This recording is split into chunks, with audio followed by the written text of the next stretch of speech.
सबको जय मसीह की। प्रभु यीशु मसीह के पवित्र और सामर्थ्य नाम से फिर एक बार मैं आप सभी का स्वागत करता हूँ। आज का हमारा पवित्र वचन यूहन्ना रचित सुसमाचार इसका अध्याय 3 और वचन 3। यीशु ने उसको उत्तर दिया, मैं तुझसे सच सच कहता हूँ, यदि कोई नए सिरे से जन्म ना ले तो परमेश्वर का राज्य नहीं देख सकता। आमीन। और जिस विषय पर आज हम चर्चा करेंगे वो विषय है, क्या आप मसीह जीवन में बढ़ नहीं पा रहे हैं?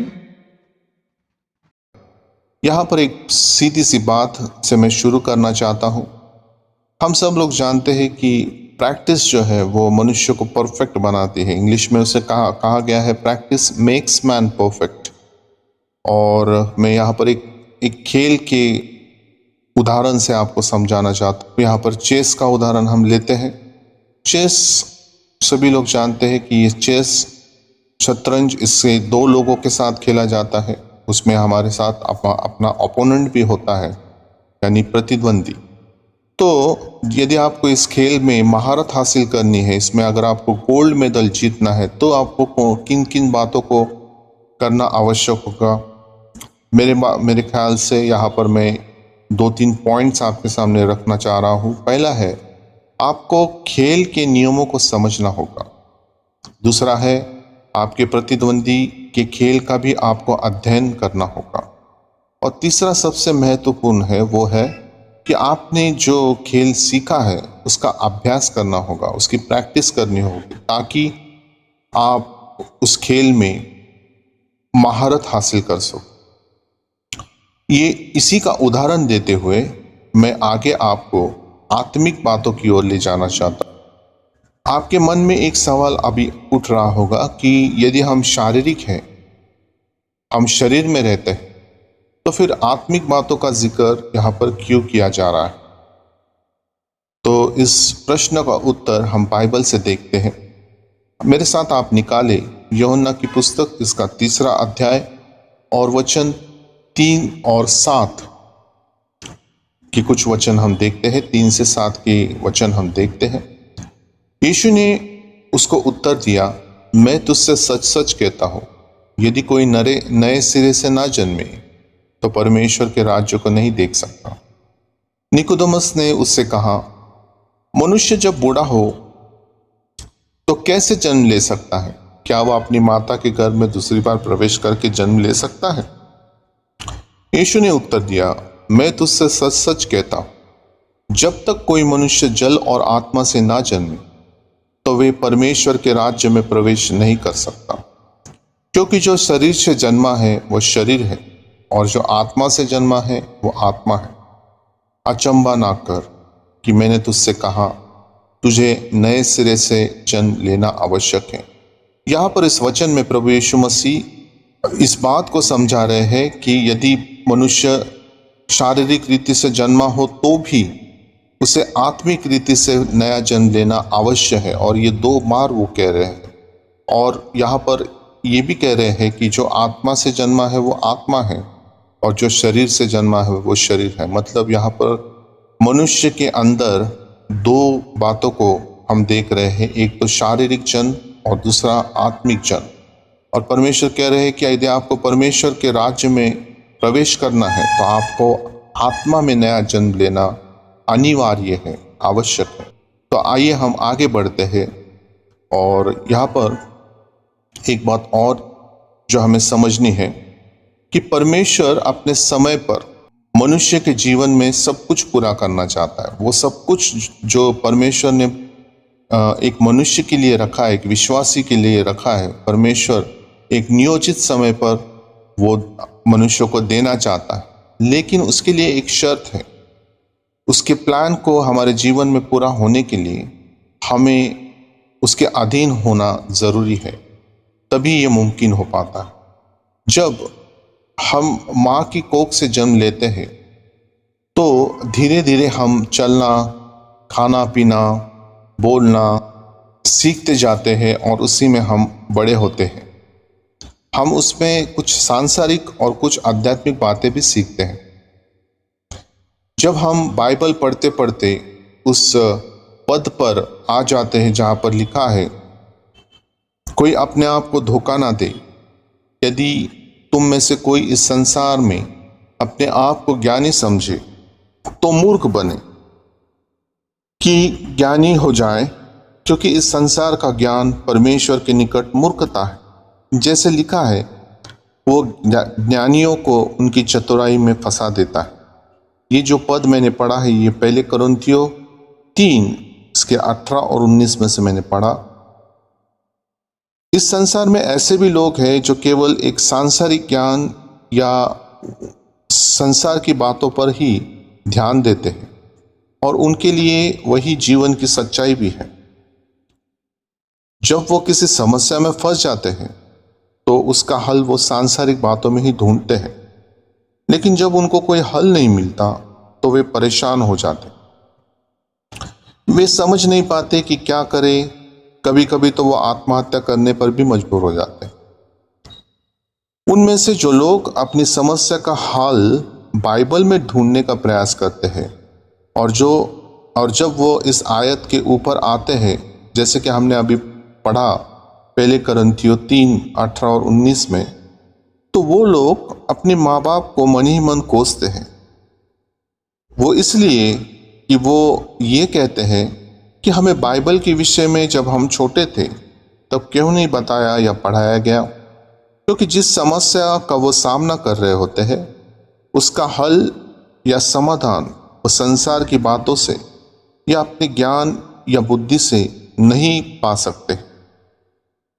वचन कहता है, इसलिए कि व्यवस्था की विधि हम में जो शरीर के अनुसार नहीं वरन आत्मा के अनुसार चलते हैं पूरी की जाए, क्योंकि शारीरिक व्यक्ति शरीर की बातों पर मन लगाते, परंतु आध्यात्मिक आत्मा के बातों पर मन लगाते। शरीर पर मन लगाना तो मृत्यु है, परंतु आत्मा पर मन लगाना जीवन और शांति है। क्योंकि शरीर पर मन लगाना तो परमेश्वर से बैर रखना है, क्योंकि ना तो परमेश्वर की व्यवस्था के अधीन है और ना हो सकता है। और जो शारीरिक दशा में है वे परमेश्वर को प्रसन्न नहीं कर सकता।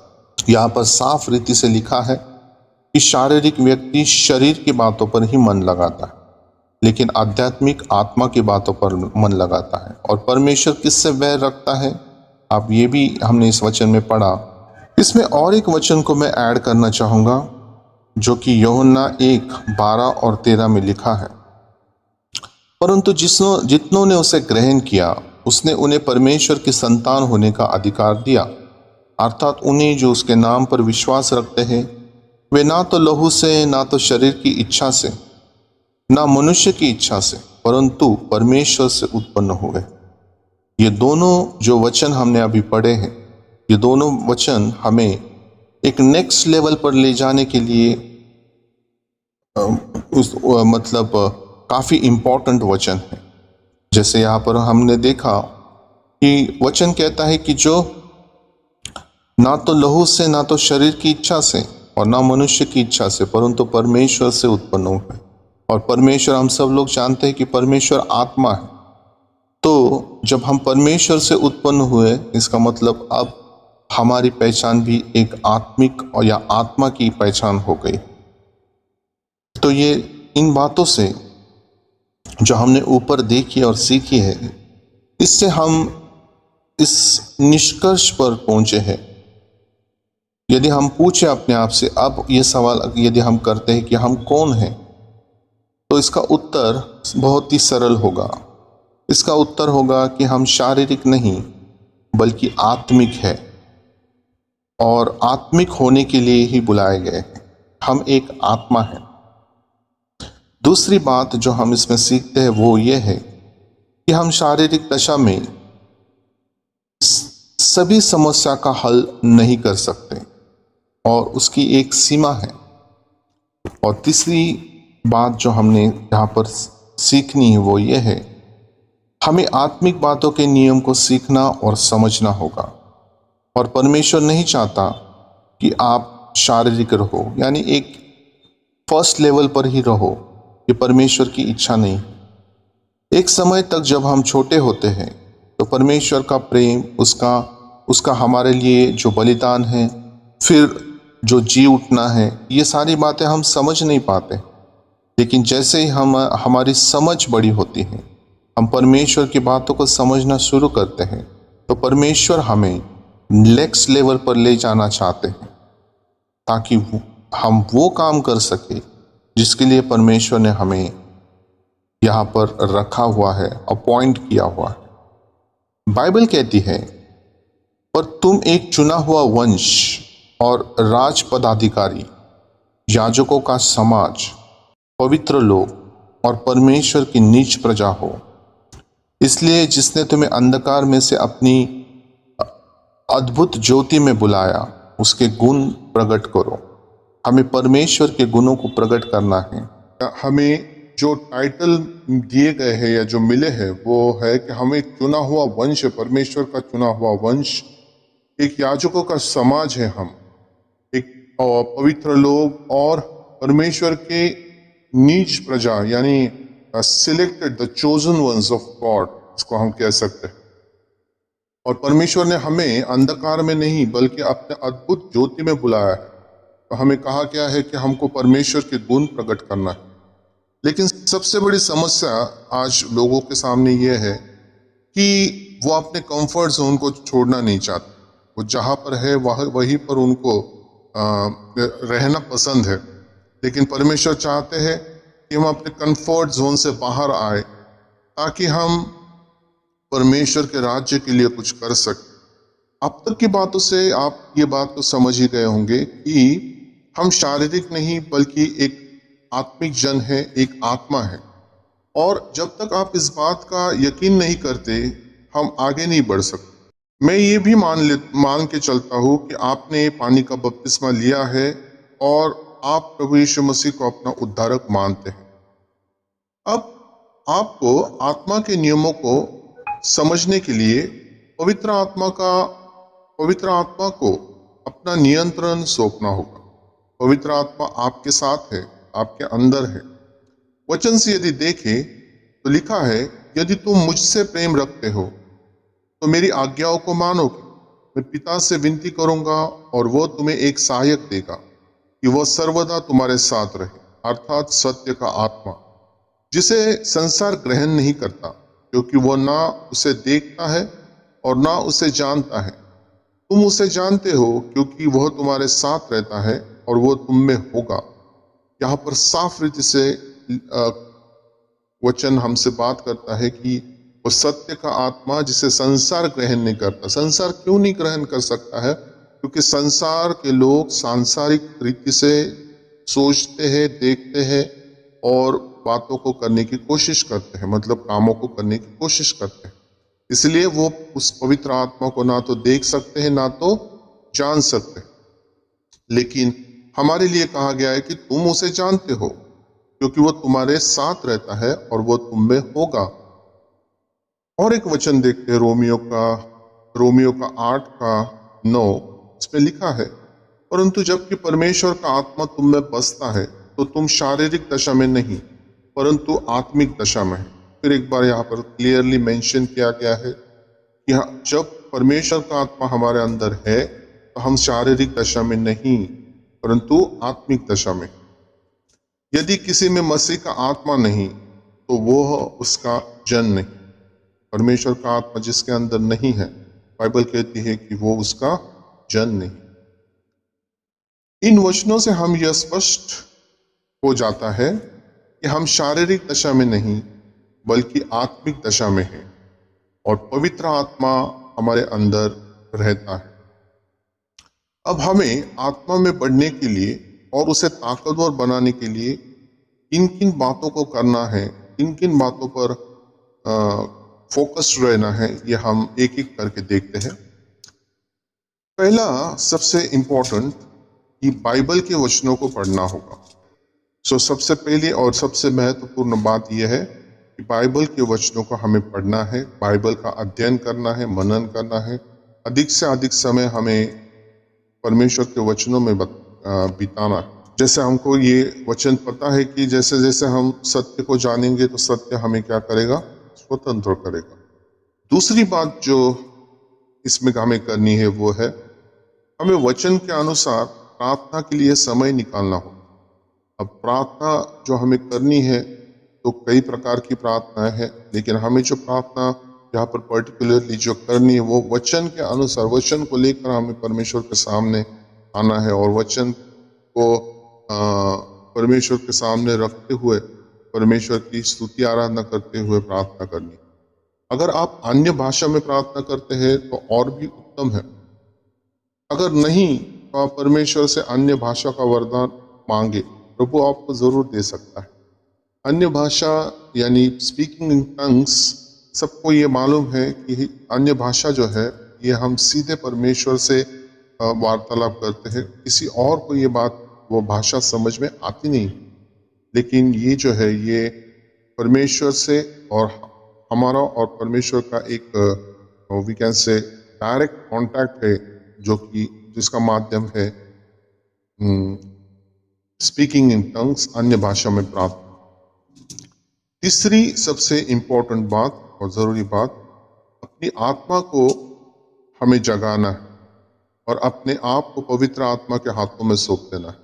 अब आत्मा को कैसे जगा सकते हैं, ये एक प्रश्न है। तो काफी आसान है।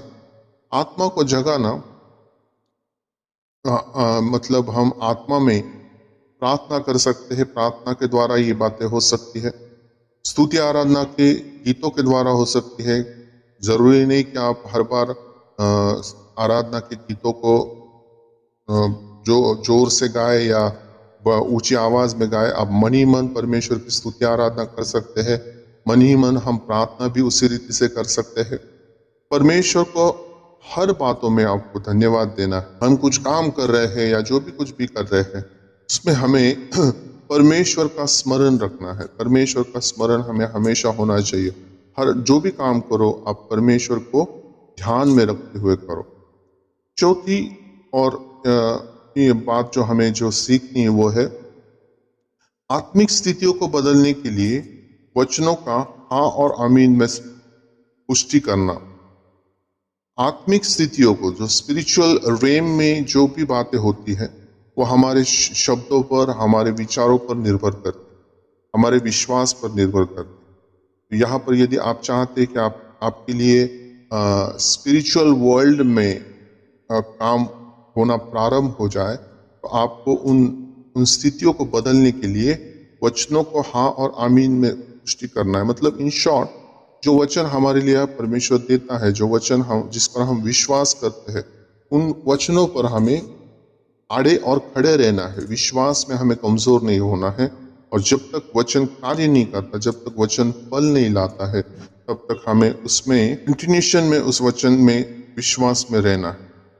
उन वचनों को आपको ऊंची आवाज में क्या करना है, उनकी घोषणाएं करना है, ताकि आप भी सुन सके और जो जिस वातावरण में आप रहते हैं वहां पर भी आपकी आवाज जानी चाहिए, ताकि एटमॉस्फेयर जो क्रिएट होता है वो एक पॉजिटिव एटमॉस्फेयर क्रिएट होगा और परमेश्वर के जन, परमेश्वर के दूत आपकी बातों को सुनकर आपके लिए क्या करना शुरू कर देंगे, कार्य करना शुरू कर देंगे। इन शॉर्ट अगर मैं कहूँ तो आपको आत्मिक जगत में से आपको फेवर होना शुरू हो जाएगा। आप उन बदलावों को क्या कर सकते हैं, देख सकते हैं। नेक्स्ट इंपॉर्टेंट बात जो हमें करनी है, दैट इज पवित्र आत्मा के अनुसार चलना है। पवित्र आत्मा के अनुसार चलना यानी हमेशा मसीह के प्रति सचेत रहना, क्योंकि हमने अभी देखा कि परमेश्वर की आत्मा, प्रभु यीशु मसीह की आत्मा और प्रभु यीशु मसीह पिता परमेश्वर, ये सब एक होकर काम करते हैं। हालेलुया। फॉर एग्जाम्पल अगर मैं कहूँ, यदि हम कोई नया ड्रेस पहन लेते हैं तो हम क्या होते हैं, हमेशा सचेत रहते हैं कि हमने नया ड्रेस पहना है, नया कपड़ा पहना है, वो खराब ना हो जाए। हम हमेशा इस बात का ध्यान रखते हैं कि हमको कहाँ बैठना है, साफ सुथरी जगह हम उसके लिए ढूंढते हैं। मतलब we are every time we are what, conscious about that new dress. उसी रीति से हमें पवित्र आत्मा के बारे में भी क्या होना है, कॉन्शियस रहना है कि पवित्र आत्मा हमारे साथ है, हमारे अंदर है। हमें क्या देखना है, क्या बोलना है, क्या करना है, किधर जाना है, किधर आना है, ये सब कुछ हमें पवित्र आत्मा के अनुसार ही करना है, उसके निर्देशों का पालन करना है। और एक बात जो हमें इसमें करनी है जिससे हम और आगे बढ़ सकते हैं, वो है उपदेश देना, सीखना, पवित्र आत्मा के उपहारों को सक्रिय करना। पवित्र आत्मा के उपहारों को सक्रिय करना मीन्स पवित्र आत्मा के जो वरदान है उनको क्या करना, हमें एक्टिव बनाना है, कार्यरत करना है।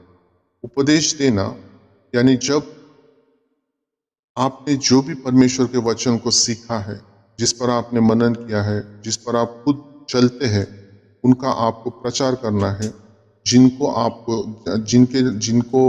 वचनों की ज़रूरत है, जिनको परमेश्वर के गाइडेंस की ज़रूरत है, आपको उनके साथ वचनों को शेयर करना है। उनको बड़े हम्बली उन वचनों को सिखाना है। उनके जो भी कन्फ्यूजन्स होंगे, जो भी डाउट्स होंगे, उससे क्लियर करने की कोशिश करनी है। और जब आप आत्मा के लिए आत्मा से जब ये बातों को आप करेंगे और जब आप औरों के लिए चिंता करेंगे, उनके उद्धार के लिए चिंता करेंगे, तो आप यकीन माने कि आपकी चिंता फिर परमेश्वर करना शुरू कर देगा। पवित्र आत्मा की जो दान है, जैसे प्रार्थना के द्वारा आप उसे सक्रिय कर सकते हैं, परमेश्वर से मांग सकते हैं। वरदान तो कई प्रकार के, वचन कहता है वरदान तो कई प्रकार के हैं, परंतु आत्मा एक ही है। परंतु ये सब प्रभावशाली कार्य वही एक ही आत्मा करता है, और जिसे जो चाहता है वो बांट देता है।